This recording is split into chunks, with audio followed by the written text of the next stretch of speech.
طيب، بسم الله والحمد لله والصلاة والسلام على رسول الله. اللهم صل وسلم وبارك على سيدنا محمد. معاكم صابر. في الفيديو ده عايزين نبدأ مع بعض نطبق على فكرة جديدة كده خطرت في بالي، وهي حاجة زي الزوم ميتنج او جوجل ميتنج وهكذا. تمام. في سيرفيس كده لقيتها بتوفر لنا حل او طريقة نعمل بيها الموضوع ده بسرعة وبسهولة جدا. تمام. وهي بلاتفورم كده اسمها زيجو كلاود. تمام. انا هخش على اي براوزر بتاعي. تمام. وهاجي اكتب هنا في السيرش زيجو كلاود بالشكل ده. هيظهر لنا في اول ريزلت الموقع بتاعهم.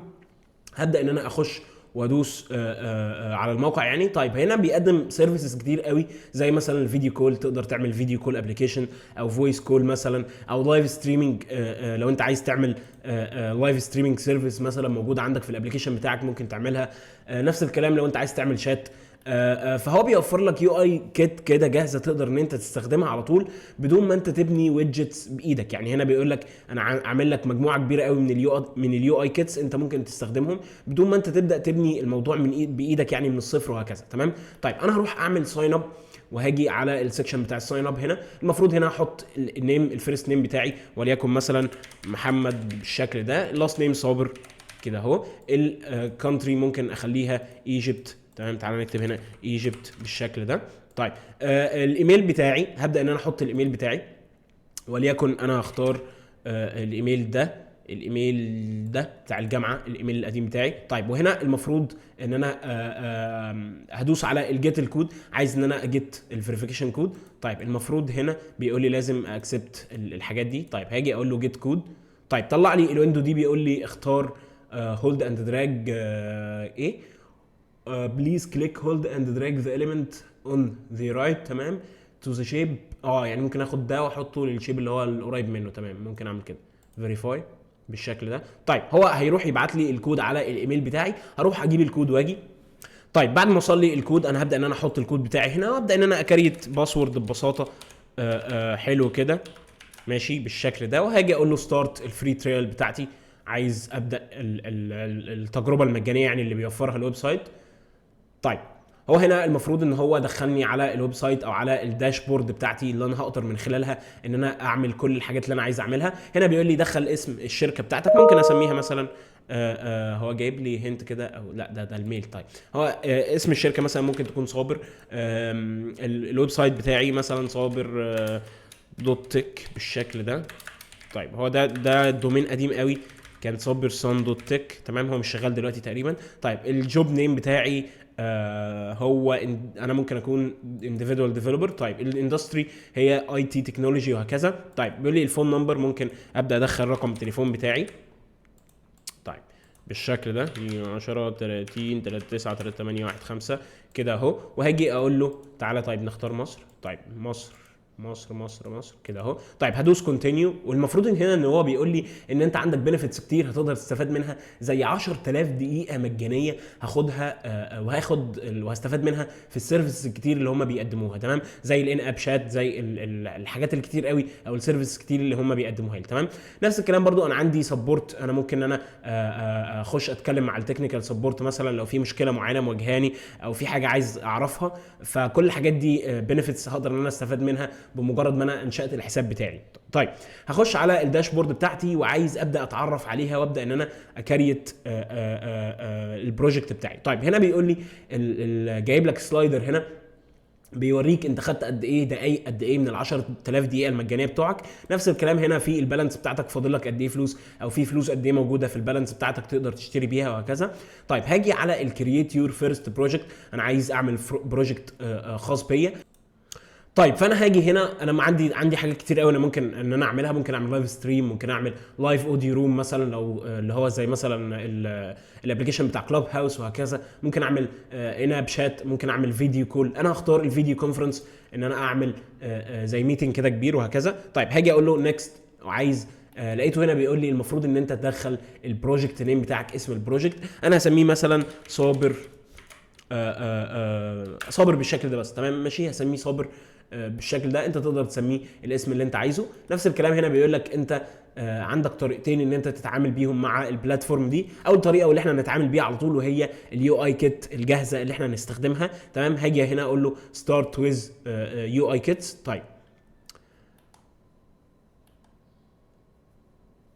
طيب هو دلوقتي بيبدا ان هو يكريت البروجكت الخاص بيا على الكلاود سيستم بتاعهم او على البلاتفورم بتاعتهم يعني.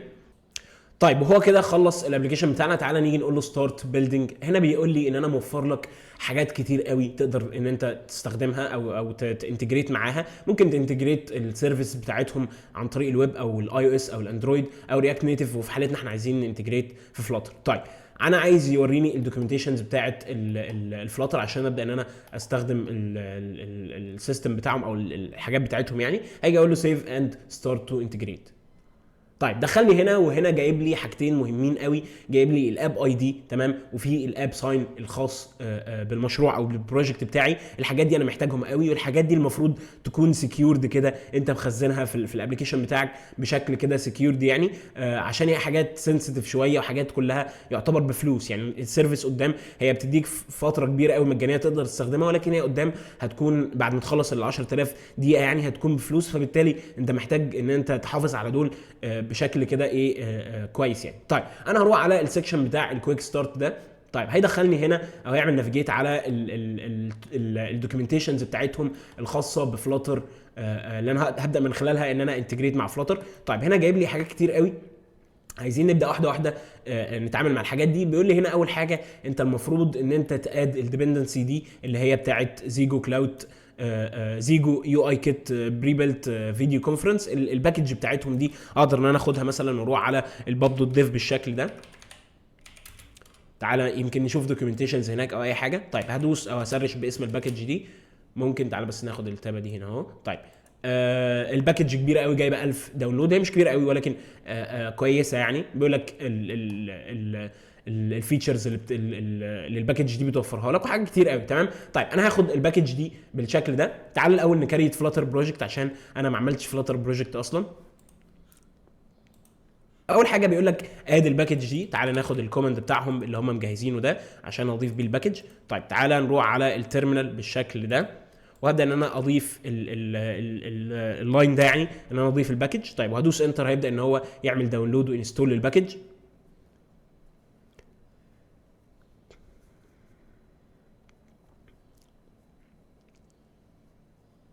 طيب هو ضاف الباكج والدنيا تمام. تعالى نرجع ونكمل الحاجات بتاعتهم. بيقول لك اول حاجه المفروض ان انت تعمل امبورت للباكج بالشكل ده. تعالى نروح نعمل فايل جديد نسميه مثلا فيديو كونفرنس بيج تمام. تعالى نسميه فيديو كونفرنس بيج فيديو مثلا. تعالى نسميه فيديو بيج على طول دوت دارت بالشكل ده. تعالى نحط اللاين بتاع الامبورت، وتعالى ناخد الكود ده كوبي نروح نحطه في الفايل ده تمام. طيب بالشكل ده انا حطيت الكود بتاعي.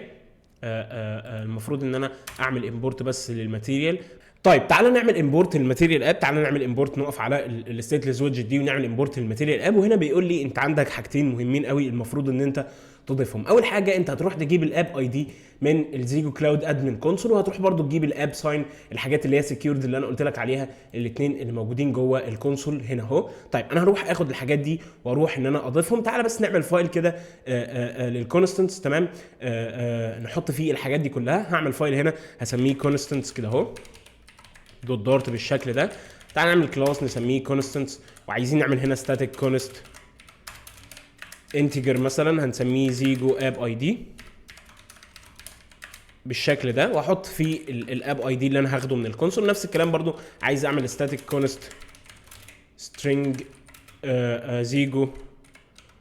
زيجو اب ساين بالشكل ده، وده هنا هحط الاب ساين اللي انا هاخده من الكونسول يعني. طيب هاخد اول حاجه الاب اي دي، هحط الاب اي دي هنا اهو. طيب وتاني حاجه عايز اخد الاب ساين، هبدا ان انا احطه هنا اهو. وشكرا كده مش محتاجين الفايل ده تاني. انا عايز اسيف هنا وعايز اخرج من الفايل ده خلاص، وعايز اقفل الداشبورد دي خلاص انا مش محتاجها. تعالى يمكن نحتاجها في وقت من الاوقات سيبها. تعالى نروح على البيج اللي احنا عملناها اللي هي موجوده جوه الفيديو بيج. تعال نشيل الكلام ده كله ونروح نجيب بتاع من الكونستنتس. هروح اقول له كونستنتس دوت اب اي دي بالشكل ده. نفس الكلام في الاب ساين، هروح اجيب الاب ساين من الكونستنتس. هاجي اقول له كونستنتس كده اهو دوت اب ساين كده اهو. تمام. طيب هنا بيقول لي في حاجتين مهمين قوي في اليوزر اي دي، وهو اليوزر اللي هيخش الميتنج. تمام. لازم المفروض يكون ليه اي دي. الاي دي ده انت ممكن تجيبه مثلا لو انت عامل اوثنتيكيشن موجوده في الابلكيشن بتاعك كله او في التطبيق بتاعك، فتبدا تاخد اليوزر اي دي وتبدا تحطه جوه الويدجت دي. نفس الكلام في اليوزر نيم، هتبدا تضيف اسم المستخدم. طيب الويدجت دي انا هبدا ان انا اخليها تستقبل حاجه مهمه، وهي الكونفرنس اي دي، وده الاي دي اليونيك اللي بيايدنتيفاي الميتنج كله. تمام. يعني كل اليوزرز لو عايزين يخشوا نفس الميتنج هيبداوا ان هم يكتبوا نفس الكونفرنس اي دي ده. طيب انا عايز اعمل برضو اليوزر نيم ده، ممكن نبتدي ناخده هنا اهو. يعني ممكن لما اليوزر يعوز ان هو يخش الميتنج، يعني يبدا يدخل اليوزر نيم بتاعه، ممكن نيجي نقول له required this دوت يوزر نيم بالشكل ده. تعال نظبط السوبر بارامتر. طيب انا هبدا ان انا اخد ده وبصيله اليوزر نيم اللي انا هستقبله جوه الويدجت يوزر نيم بالشكل ده، وانا كده جاهز ان انا انافيجيت للسكرين دي اللي هي المفروض ان هي جاهزه ان انا ابدا ان انا اخش الميتنج يعني. طيب عايزين بس نظبط الايه الحاجات الكونفيجريشنز الخاصه باندرويد واي او اس. اول حاجه بيقول لي هنا المفروض ان انت تاديت في الاب في الاندرويد اب بيلد دوت جريدل، يعني جوه الفولدر بتاع الاندرويد في فايل اسمه فولدر اسمه اب، جواه في البيلد دوت جريدل اللي هو ضاف له الكوتلين اختصار الكوتلين الاخير ده. اول حاجه بيقول لي انت هتضيف الديبندنسي دي اللي هي بتاعه الكوتلين فيرجن اللي هي كده كده بتبقى اوريدي موجوده. تاني حاجه بيقول لي هتخلي المين اس دي كي فيرجن بتاعتك 21. تعال ناخد ال 21 دي ونروح على المين اس دي كي فيرجن بالشكل ده، نخليها 21 جوه الديفولت كونفيجريشن. طيب تاني حاجه بيقول لي المفروض ان انت هتاديت برضو في البيلد دوت جريدل فايل. لا قبل ده بيقول لي المفروض ان انت هتعدل في الكومبايل اس دي كي فيرجن اللي هي حاططها هنا 33. تعال نروح نخليها 33 جوه اللهم صل على سيدنا محمد الحته دي. تعال نشيل الفلاتر دوت كومبايل اس دي كي فيرجن نخليها 33. وانا عارف ان 33 كده كده اوريدي هتضرب، هي المفروض ان هو يكون اعلى من كده، فخلينا نمر بالمشكله ونبدا نحلها مع بعض برضو. نفس الكلام هنا بيقول لك انت تضيف الكوتلين فيرجن بالشكل ده، ولكن الطريقه دي قديمه فمش هنحتاج ان احنا نعدل في الكوتلين فيرجن. ثالث حاجه بيقول لك هتضيف البرميشنز دي كلها. تعال ناخدها ونروح على الاندرويد مانيفست فايل. تمام. انا هخش جوه الاب فولدر جوه السورس جوه المين، وهخش على الفايل اللي اسمه اندرويد مانيفست. هبدا ان انا انزل تحت هنا واضيف البرميشنز دي كلها. هنا البرميشنز بتاعت الريكورد اوديو، الانترنت، الكاميرا، البلوتوث، حبه برميشنز كده هو محتاجهم. طيب تعال ننزل ونكمل. بيقول لك اول حاجه المفروض ان انا قبل ده كله المفروض ان انا اروح اعمل فايل كرييت اب بروجارد رولز دوت برو الفايل ده، وهبدا ان انا ايه احط الفايل ده جوه الفولدر بتاع البروجكت فولدر. جواه في فولدر اسمه اندرويد، جواه في فولدر اسمه اب. هتعمل الفايل ده فيه. طيب انا هاخد البتاع ده كده اهو واروح جوه الاب فولدر، هروح جوه الاب فولدر. طيب هكريت هنا فايل. تعال نكريت فايل جوه الاب فولدر. هعمل نيو فايل، اسم الفايل اهو. هبدا جوه الفايل ده احط السطر ده بيقول لك اد ذا فولوينج كونفيج تو ذا ريليز. قبل ده المفروض ان انا احط الكلام ده جوه الفايل. طب تعالى ناخد الكلام ده نحطه جوه الفايل بالشكل ده. هسيف وهقفل الفايل، شكرا مش محتاجه تاني. تاني حاجه بيقول لك المفروض هتروح على البيلد دوت جريدل اللي موجود جوه اللهم صل على سيدنا محمد الموجود جوه الاب فولدر.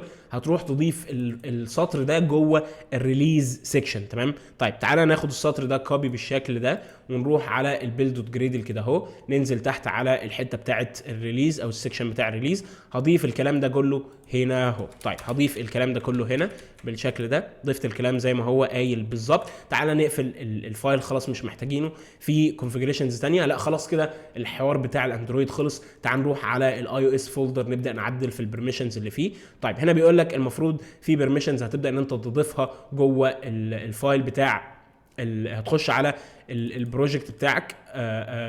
المفروض ان انت تعمل كوماند بتاع البود انستول. طبعا انا ما عنديش ماك فمش هقدر اعمل ده. نفس الكلام هنا بيقول لك روح على الانفو دوت بليست هتضيف البرميشن ده. طيب هاخد البرميشن ده كله كوبي بالشكل ده وهروح على الفايل بتاع الانفو دوت بليست الموجود جوه الاي او اس فولدر رانر. طيب هروح على الانفو دوت بليست وابدا ان انا اضيف الكلام ده كله تحت هنا اهو. طيب تعالى ننزل هنا تحت نضيف الحاجات دي كلها. تعالى نعمل نضيف تاب كده. طيب انا سيفت كده وقفلت الفايل خلاص مش محتاجه تاني. طيب في كونفيجريشنز تانية خاصه بالاي او اس؟ لا مفيش. تعالى نبدا نعمل رن ونشوف ايه اللي هيحصل. طيب هروح على الديباج كونسول، تعالى نفتحه، تعالى نروح نعمل رن للبروجكت بتاعنا.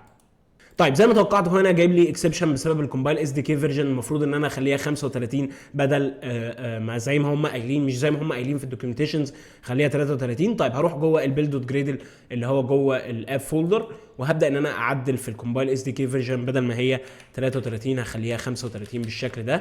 هسيف واقفل الفايل واعمل رن للابلكيشن من الاول وجديد. دلوقتي رن، خلص الرن واشتغل تمام ومظبوط والدنيا تمام. تعال نروح بقى نبدا ننشئ البروجكت بتاعنا من الاخر. طيب تمام. المفروض الفيديو كونفرنس بيج دي هي الميتنج، تمام، هي الكيت بتاعت اليو اي بتاعتهم الجاهزه، السكرينه الجاهزه اللي فيها كل حاجه والدنيا فيها تمام. مجرد انا هنافيجيت ليها بس باليوزر نيم اللي هو اليوزر نيم بتاع اليوزر، يعني نفس الكلام برضو بالكونفرنس اي دي. طيب احنا عايزين نخلي اليوزر اي دي ده يونيك شويه، يعني مش عايز اثبته كده، او خلينا نثبته كده دلوقتي، ممكن قدام نبقى نشوف له حاجه او حل المشكله دي. طيب يعني انا عايز اعمل سكرينتين من الاخر. السكرينه دي اللي انا هنافيجيت ليها. طيب السكرينه الاولى هيبقى فيها تكست فيلد كده لليوزر نيم، والتاني تكست فيلد هيبقى للكونفرنس اي دي اللي هو الايدنتيفاير بتاع الكونفرنس ذات نفسه الميتنج. وعايز ان انا ابدا اعمل زرار للجوين، ولما يدوس عليه هبدا ان انا انافيجيت للسكرينه دي. ده بمنتهى البساطه اللي انا هعمله. تعال نروح على المين فايل، نبدا نشيل الكلام ده كله مش محتاجينه، وتعالى نبدا نعمل الويدجت بتاعه الماتيريال اب او الماي اب. طيب تعالى بس نظبط الزوم هنا. طيب هنعمل ستيتلس ويدجت هنسميها ماي اب بالشكل ده، ودي هترجع ماتيريال اب كده اهو، تمام، بالشكل ده. الماتيريال اب هيبقى عندها هوم، الهوم ده ممكن نسميها مثلا اللي هي السكرين اللي هناخد بقى منها ممكن نسميها ماي هوم بيج مثلا، او هوم بيج، تمام، ممكن نسميها هوم بيج كده اهو. طيب الهوم بيج دي تعالى نبصيها هنا ك انيشال ويدجت، يعني او انيشال سكرين هتبقى موجوده جوه الابلكيشن بتاعنا. طيب هنا المفروض ان انا هضيف سكافولد بالشكل ده. طيب تعالى نشيل البليس هولدر ده مش محتاجينه. جوه السكافولد ده هيبقى فيه اب بار بالشكل ده. اب بار ده مثلا ممكن نحط له كولر باك جراوند كولر، ممكن نيجي نقول له كولرز دوت بلو بالشكل ده. طيب بلو كده اهو. طيب جوه السكافولد ده هبدا ان انا اعمل البادي بتاع السكافولد اللي هو هيبقى مثلا ممكن نعمل بادنج، تمام، ندي ايدج انسيتس دوت سيمتريك هوريزونتال مثلا ولا حاجه 20. وتعالى في التشايلد بتاع البادنج ده نبدا نحط كولوم هنا اهو، تشايلد ممكن نحط كولوم كده اهو. طيب في الكولوم ده انا هعمل تشيلدرن ليست. التشيلدرن ليست ده المفروض هيبقى فيها تو تكست فيلد، تمام، تو تكست فيلد بالشكل ده. التكست فيلد عايز كنترولر وده عايز كنترولر كمان. تعال نحول الويدجت دي لستيتفول ويدجت. ممكن كنا نعمل التكست اديتنج كنترولر جوه الستيتلس ويدجت، ولكن انا عشان تمانج اللايف سايكل بتاعته بسهوله يعني تكست اديتنج كنترولر 1. طيب تعالى نقفل ده خلاص مش محتاجينه. طيب عايزين هنا نسمي مثلا اليوزر نيم كنترولر بيساوي تكست اديتنج كنترولر بالشكل ده. طيب نفس الكلام هكرر التكست فيلد ده. ممكن تكست اديتنج كنترولر ده هسميه تاني واحد مثلا اللي هو الايه الكونفرنس اي دي بالشكل ده كنترولر. طيب تعالى نروح على التو تكست فيلد بتوعنا. اول واحد هيبقى اليوزر نيم، فانا ممكن احط هنت تكست. تعالى نحط ديكوريشن. ديكوريشن بتاخد انبوت ديكوريشن بالشكل ده. هنت تكست هيبقى مثلا يوزر نيم.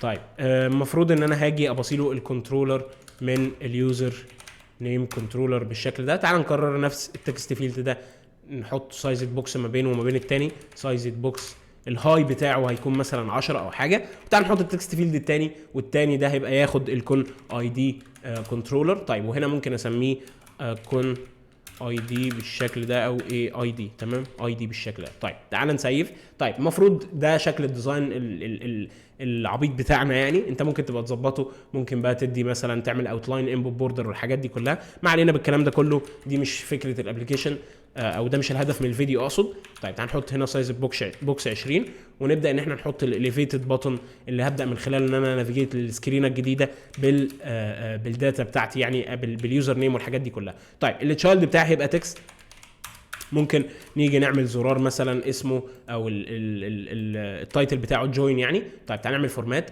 وفي الام بريس دي هبدا ان انا اروح على السكرين الجديده، فانا هاجي اقول له ماتيريال او اسمه ده نافيجيتور دوت اوف الكونتكست، نافيجيتور دوت اوف الكونتكست بالشكل ده، دوت نافيجيت او دوت بوش اقصد. تمام، ماتيريال بيج راوت جديده. الماتيريال بيج راوت دي هترجع لي اسمها ايه الويدجت، كانت اسمها ايه، فيديو بيج، فيديو كونفرنس بيج بالشكل ده.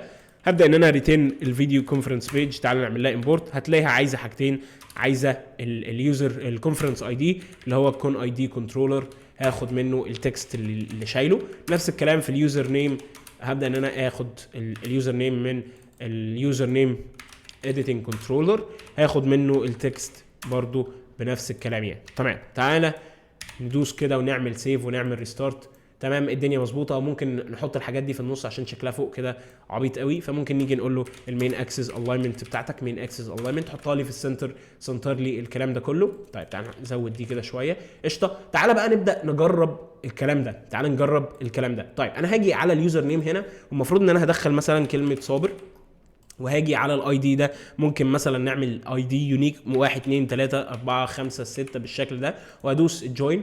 المفروض ان هو دلوقتي دخلني على الكونفرنس، وهنا طالب البرميشن بتاع الريكورد اوديو. تمام، الصور والحاجات دي كلها عايز ادوس الاو. طيب والاو برضو للميكروفون البرميشن بتاع الميكروفون، هو بيهندل ده كله، هو بيطلب البرميشن اوتوماتيك. طيب هنا جايب لي الكونفرنس او الميتنج بتاعنا دلوقتي في الشات. هنا انا اقدر ان انا اشات واكتب مسجات. تمام، وكاتب هنا اليوزر نيم بتاعي اللي هو صابر، يعني انا اقدر ان انا اشات والشات شغال وكل حاجه. نفس الكلام هنا في حبه حاجات جامده قوي انا اقدر ان انا استخدمها، زي ان انا ممكن اسويتش الكاميرا بدل ما هي الاماميه اخليها الخلفيه، نفس الكلام ده. تمام، وعندي هنا ان انا اعمل ميوت للمايك او اشغل المايك، نفس الكلام اعمل ميوت للاوديو يعني، او ان انا اشغله واسمع الصوت. نفس الكلام انا ممكن اقفل الكاميرا وافتحها تاني، وعندي اوبشنز كتير قوي انا ممكن ان انا اعملها. تمام، طيب تعالى نقفل ده. تمام، نقفل الميتنج او نخش الميتنج عادي. ممكن نرن البروجكت على ايميليتور تاني ونشوف ايه اللي هيحصل. طيب هروح على ايميليتور تاني، انا عايز افتح الايميليتور اللي هو ال8 برو ده. طيب تعالى نفتح ال8 برو ده ونعمل رن ونجرب حوار ان احنا نخش نفس الميتنج بتاعنا. طيب الايميليتور فتح دلوقتي. تعالى بس نصغر ده دلوقتي كده اهو، ماشي، عشان نخلي التو ايميليتورز جنب بعض. تعالى ندخل ده كده شويه، ماشي. طيب تعالى نبدا نرن البروجكت بتاعنا. تعالى نرن البروجكت بتاعنا على الايميليتور الجديد. طيب انا هروح على اللهم صل على سيدنا محمد. ممكن نعمل كنترول ماينس ده كله، نصغر دي شويه. تعالى نعمل رن وزود ديباجنج على الايميليتور الجديد اللي هو ال8 برو ده. طيب بيعمل رن دلوقتي. تعالى نبص على الكونسول كده نشوف هل في مشاكل ممكن تظهر او في حاجه ممكن تحصل.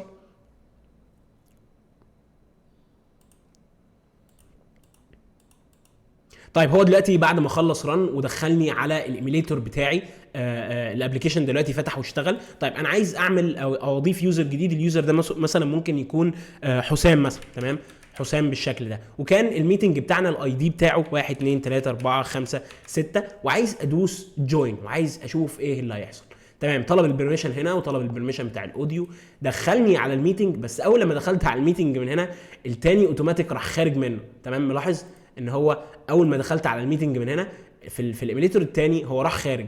طيب والمشكله يا شباب هنا بسبب حوار اليوزر اي دي. تمام، اليوزر اي دي ده فيه مشكله انا مثبته، فاول لما انا دخلت من ايميليتور بنفس اليوزر اي دي اللي الثاني دخل بيه برضو، واجهت المشكله دي، والاثنين او القديم خرج من الكول. فانا ممكن ان انا اعمل ده راندوم كل شويه. تمام، اول لما حد يجي ياخد اي دي جديد، ممكن الاي دي الجديد ده مثلا اجيبه عن طريق الديت تايم. تمام، ممكن اجيبه عن طريق الديت تايم او الراندوم كلاس. ممكن تستخدم الراندوم كلاس في حاجه زي كده. تمام، انا تعال نجرب الديت تايم.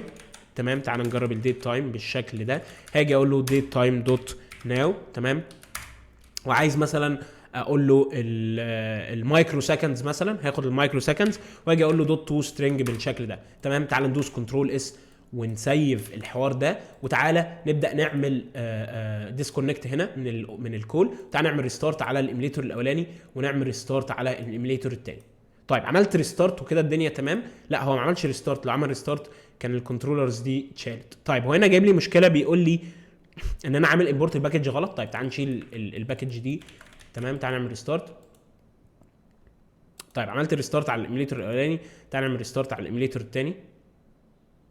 طيب عملت ريستارت على التو ايميليتورز، عايز ان انا هنا ابدا اخش الميتنج او انشئ الميتنج بتاعي. هسميه الفيرست نيم بتاعي او اليوزر نيم بتاعي صابر، وعايز اكتب الكونفرنس اي دي، عايزينه بس يكون رقم بسيط 1 2 3 4 4 اتنينات. تمام، هاخد نفس الاربع اتنينات دول احطهم هنا.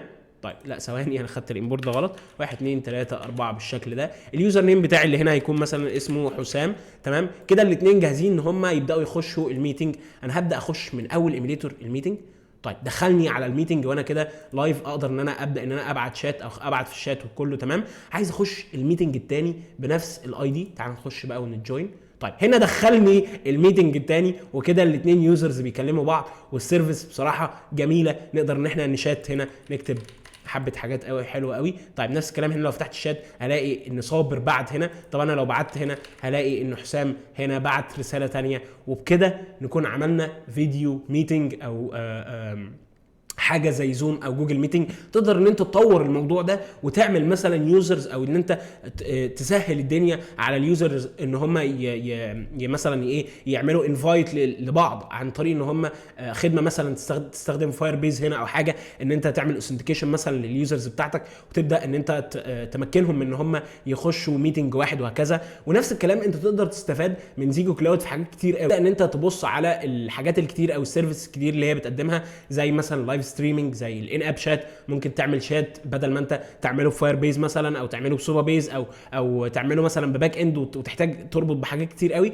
لا، ممكن تعمل الكلام ده كله على السيرفيس بتاعتهم، وهم عندهم الكلاود وعندهم كل حاجه وعندهم اليو اي كيتس بتاعتهم تقدر تستخدمها على طول. نفس الكلام في الفويس كول والفيديو كول. فبصراحه هم بيوفروا سيرفيسز كتير قوي. هحرص ان احنا نغطيها في الفيديوهات الجايه. احنا كده دلوقتي في ميتنج بنتكلم اتنين مع بعض بمنتهى السهوله، بمجرد كام سطر حرفيا، من 6 لحد 31 في حوالي 24 سطر كود، وكلهم جاهزين مجرد ان احنا جبناهم من الدوكيومنتيشنز بتاعتهم. اشوفكم الفيديو الجاي.